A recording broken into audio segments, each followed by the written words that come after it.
चाहे आपकी industry policy है, हम अपने लीडर की क़यादत में इंडस्ट्री पॉलिसी को भी रिव्यू करने जा रहे हैं। जो माइनिंग की पॉलिसी है, मैं कल कठुआ भी गया और जम्मू में भी देखा, और हमने कल उमर साहब की डायरेक्शन पे हमने एक डीएमओ भी कल सस्पेंड किया, क्योंकि कठुआ के अंदर हमने दरिया नहीं बिगड़ने देंगे, हम अपने पहाड़ नहीं बिगड़ने देंगे।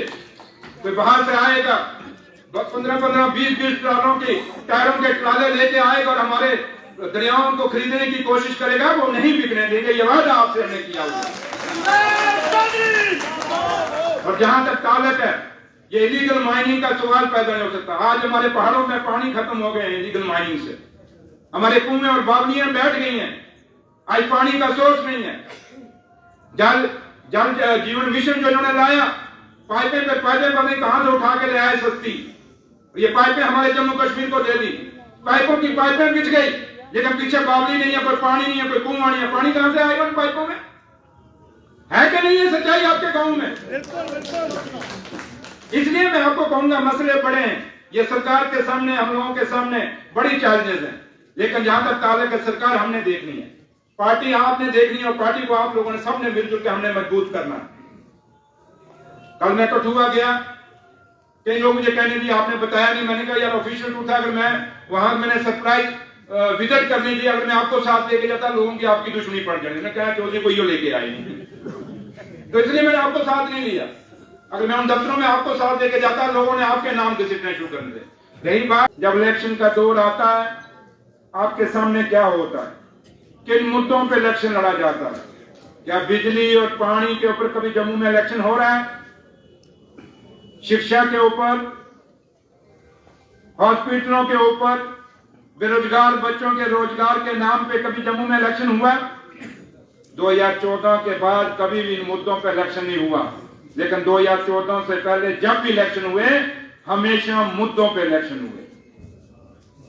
आज जब हम नए जम्मू कश्मीर की बात करते हैं, जो नया जम्मू कश्मीर किसने बनाया, जो कहते थे कि अच्छे दिन आएंगे, आपके सामने अच्छे दिन है।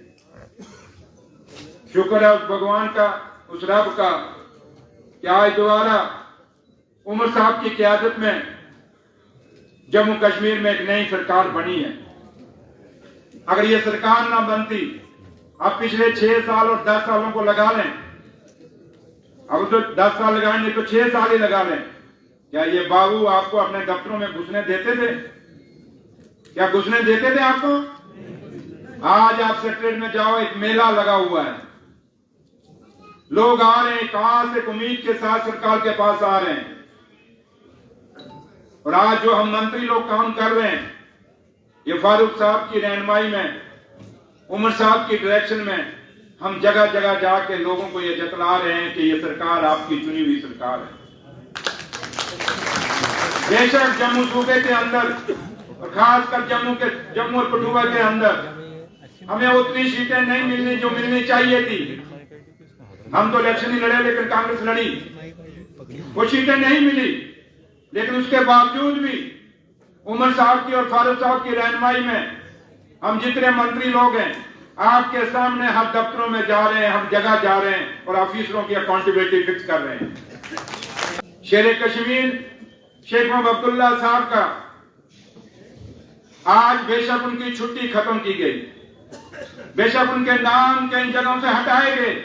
मैं भी पूछना चाहता हूं जिन्होंने हटाए कि बताइए, छुट्टी हटाने से या उनका नाम हटाने से जम्मू कश्मीर को क्या फायदा हुआ? क्या जम्मू कश्मीर के बेरोजगार बच्चों को रोजगार मिल गया? आज भी उन दूर दराज के पहाड़ों में, उन बॉर्डरों के गांवों में, उन कंडी बेल्ट में क्या लोगों को पानी और बिजली मिल रहा है? अगर ये नाम हटाने से आप लोगों की जो बेरोजगार बच्चों को रोजगार दे देते, ये बिजली, पानी, स्कूल, सड़कें, हॉस्पिटल अच्छे दे देते, तो हम भी कहते चलो हमारा नाम हटाया, कम से कम आपने तो काम किया। नाम हटाने से कभी फायदा नहीं होगा, किसी के लिए इतनी नफरत रखने से कभी फायदा नहीं होगा। चाहे ऋषियों, मुनियों, पीर पैगंबरों से सुन लें, हमें बचपन से पढ़ाया गया, आप सबको पढ़ाया गया कि भगवान एक है, उसको पूजने के तरीके अलग अलग हैं। क्या भगवान हमारे लिए सबके लिए एक है? तो आप कैसे फर्का कर सकते हो? आप कैसे किसी का नाम काट सकते हो? आप कैसे किसी की छुट्टी काट सकते हो? अगर आपने हिंदुस्तान, जिस हिंदुस्तान की जब हम बात करते हैं, हमें बचपन से सिखाया गया कि अनेकता में एकता है हिंदुस्तान। अनेकता का मतलब क्या है? जहां हर कौम, हर मजहब, हर बरादरी है, अनेकता तो यही हुई। लेकिन जब जब भी हिंदुस्तान पे बुरे दिन आए, जब जब भी हिंदुस्तान पे दुश्मनों ने कोई बुरी नजर डाली, तो हिंदुस्तान का एक एक बच्चा बिना जात, बरादरी, मजहब के ऊपर उठ के उसने हिंदुस्तान की रक्षा की। ये हमें सिखाया गया। आज भी नेशनल कॉन्फ्रेंस के लोग उसी रास्ते पे चल रहे हैं। हम अपने रास्ते से डगमगाए नहीं है। हमारे लीडर, हमारे कायद शेर कश्मीर शेख अब्दुल्ला साहब ने जो रास्ता आजादी के बाद जम्मू कश्मीर में और हिंदुस्तान में एक लाइन दी, आज भी नेशनल कॉन्फ्रेंस उसी रास्ते पे है। हम सारी बरादरियों, सारे मजहबों को साथ लेकर चलते हैं। अगर नेशनल कॉन्फ्रेंस ये ना सोचती कि हमने साथ सबको साथ लेके चलना है, तो फिर आज सुरेंद्र चौधरी जम्मू से डिप्टी चीफ मिनिस्टर ना हो। आज सुरेंद्र चौधरी अगर डिप्टी चीफ मिनिस्टर है, तो ये शेर कश्मीर शेख अब्दुल्ला साहब का बताया हुआ रास्ता है कि हमने जम्मू को भी साथ लेकर चलना है, हमने कश्मीर को भी साथ लेकर चलना है, लद्दाख बेशक अलग हो गया, हमने उसको भी साथ लेकर चलना है। नेशनल कॉन्फ्रेंस अपने रास्ते से नहीं हटी। शेर कश्मीर ने जो नारा दिया, हिंदू मुस्लिम सिख इत्तेहाद का जो नारा दिया, जो सारे भाई भाई हम कहते हैं, वो नारा आज भी नेशनल कॉन्फ्रेंस मानती है। आज इस कैबिनेट में आप देख लें, हर कौम से लोग उसमें हैं, हर सूबे से लोग हैं, हर जगह। बेशक कैबिनेट छोटी सी है, बड़ी कैबिनेट नहीं, क्योंकि यूटी है। और आज जब हम ये बात करते हैं, शेर कश्मीर का जन्मदिन मना रहे हैं, तो साथियों एक बात याद रखिए कि जम्मू कश्मीर की खूबसूरती इसी में है और जम्मू कश्मीर की तामीर और तरक्की इसी में है।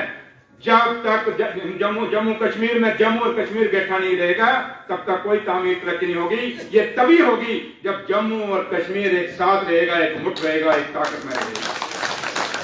हमें जात, बरादरियों, मजहब से ऊपर उठना पड़ेगा। आज नेशनल कॉन्फ्रेंस को अभी 2 महीने अभी सरकार में हुए हैं, हमने वो काम करके दिखाए। मेरे लीडर डॉक्टर फारूक अब्दुल्ला साहब की क़यादत में और उमर साहब की डायरेक्शन में जो ऑनरेबल चीफ मिनिस्टर हैं, आज सरकार ने जो फैसले किए हैं आपके सामने, आपकी खोई हुई इज्जत, क्योंकि हम स्टेट के मालिक थे, आज स्टेट से हमें यूटी बनाया गया और हम दिल्ली को बार बार याद करा रहे हैं कि ये वादा आपका है कि जम्मू कश्मीर को जब भी हालात ठीक हो जाएंगे, हम जम्मू कश्मीर को फिर से स्टेट का दर्जा देंगे। भैया अब तो इलेक्शन भी हो गए, सरकार बन गई है, और कौन से हालात आप अच्छे चाहते हो? अब तो स्टेट दे दीजिए। ये वादा आपका है, ये वादा आपका है कि जम्मू की जमीन, जम्मू कश्मीर की जमीन है और जम्मू कश्मीर का रोजगार बाहर के लोगों को नहीं लेने देंगे। ये आपने खुद दिल्ली के हिंदुस्तान की पार्लियामेंट में कहा है, तो वही वादा आप पूरा कर दीजिए। जो स्पेशल स्टेटस हम मांग रहे हैं, वो स्पेशल स्टेटस हमारा फिर से बहाल कर दीजिए। हम कहां तक मांग रहे हैं? हिंदुस्तान के आइन को हम मानते हैं, बाबा साहब भीमराव अम्बेडकर के बनाए हुए इस आइन को, इस कॉन्स्टिट्यूशन को हम मानते हैं, उसके नीचे सिर झुकाते हैं। और आज भी उसी आइन के नीचे सिर झुका के हम कह रहे हैं कि ये 2 चीजें हमारी हैं, ये हमें दे दीजिए, ये जम्मू कश्मीर की हैं। इसलिए मैं आपसे यही चाहूंगा कि आज जब हम ये दिन मना रहे हैं, आपके सामने बड़ी सारी मुश्किलें और मुसीबतें हैं। जहां तक सरकार का ताल्लुक है, मैं बार बार आपको कहता हूं कि पार्टी के लोग जितने भी हैं, वो यहाँ से शेर कश्मीर से या अपने डिस्ट्रिक्ट प्रेसिडेंट से चिट्ठी लेके आए, क्योंकि वहां सेक्रेटरी के अंदर हर अलग तरह के लोग आते हैं। मैं कईयों को वापस भेजता हूँ। मैं कहता हूँ वहां से भूषण साहब के वहां हमारे कुछ लोग आए थे ऊपर से, मैंने उनको कहा वहां उनसे चिट्ठी लेके आओ, हमारे MLA ऑनरेबल वहां के, तो मैंने कहा चिट्ठी लेके आओगे, सभी करेंगे, ऐसे नहीं करेंगे। तो